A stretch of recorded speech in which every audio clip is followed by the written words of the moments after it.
Oh dear, it was a pretty poor effort, wasn't it, against Portsmouth? The team didn't do themselves justice at all. I mean, I thought they were worried, nervous, edgy, and a bit fearful, really, of what was going to happen. I think in many respects they give Portsmouth too much respect, particularly Peter Crouch. I think the game plan was to stop him in the hope that that would effectively win them a game. It didn't work in either way because they didn't stop him and they didn't win the game. I thought they were generally poor. They didn't play football. They didn't get the ball down. They didn't knock it about. They didn't put Portsmouth under pressure. Created very little. And in fact, were quite fortunate that they weren't dead and buried at half time, because obviously David Nugent hit the post before Crouch scored the opening goal. It could have been a lot worse. As it was, we had to wait really until the last 20 minutes. Bit of prompting from midfield from Tunjai when he'd been pushed back, and then of course the sending off of Matthew Bates. I don't think Bates could have any complaints about that. Second yellow card. It was a dive in the area, pretty poor one at that, but I thought Bates worked hard enough otherwise. It was just an error of judgment, and he's paid the price obviously by missing the Stoke City game as a result of it. Funnily enough, as sometimes happens in these situations, the 10 men managed to lift themselves for a barnstorming late finale, helped in no means by the crowd, who got behind them. Really plenty of noise, plenty of activity in the last 15 minutes. I still didn't think it was going to come, to be absolutely honest, but after it had come, and it was a quick reaction from Marlon King that produced the equaliser after Tony McMahon's header had been parried. After that, we had the chance to win it, which probably in many respects was the most annoying part of the afternoon. Alves was sent clear by an absolutely terrific through ball from Andrew Taylor. Only had the keeper to beat, couldn't do that. How many times has he failed to do that this season? Boro came away with 1 point when at the end it should have been 3.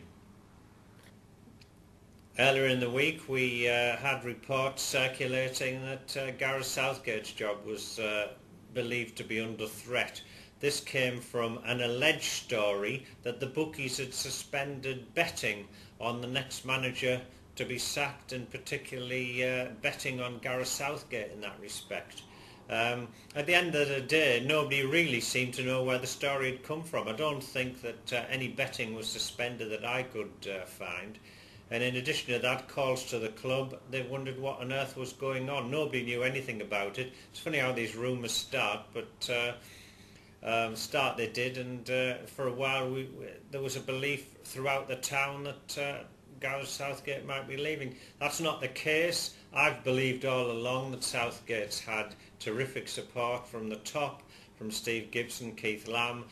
Three of them work very closely together in decision making. He's part of a triumvirate, if you like, and I didn't really think that there was any danger that he was going to be eased out, even though Boro let themselves down and should have performed much better against Portsmouth. You have to point the fingers, not necessarily at the team, but it's fair to point them in the dressing room and say the manager and coaches bear responsibility for the performance. So I can understand in some respect that people were wondering whether Gareth would be going. That's definitely not the case. I'm sure he'll carry on until the end of the season to try and keep the team in the Premier League.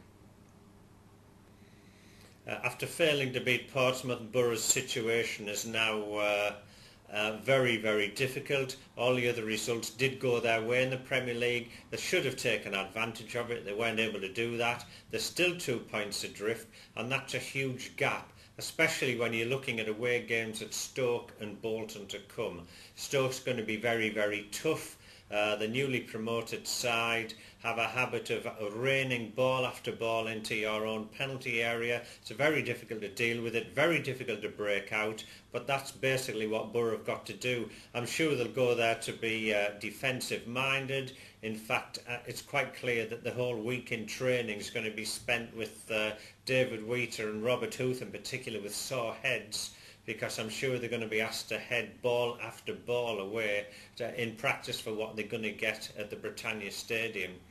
Having said that, in the first half of the season, Boro were quite effective away from home, particularly in playing against sides that play in the Stoke way.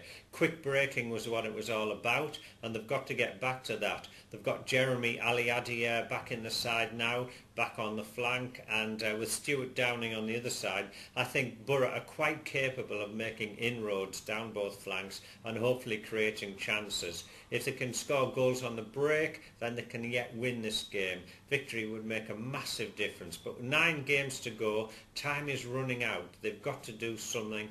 They've got to be in a position where they can come back to the Riverside in 2 or 3 weeks' time in a position where they can effectively start to try and put something positive together in the home games against Fulham and Hull. In those games, they're going to need the fans behind them. I thought that Gareth Southgate's comments about the fans on Saturday were a bit unnecessary, although having said that, he has every right to point out that the players were disappointed by some of the chanting. Let's hope that's all behind us now. Let's hope that we're all back to a level playing field. Fans backing the team going out and doing the business to lift the fans. Let's do it together. It's still possible. It's going to be tough, but winning at Stoke will make a big difference.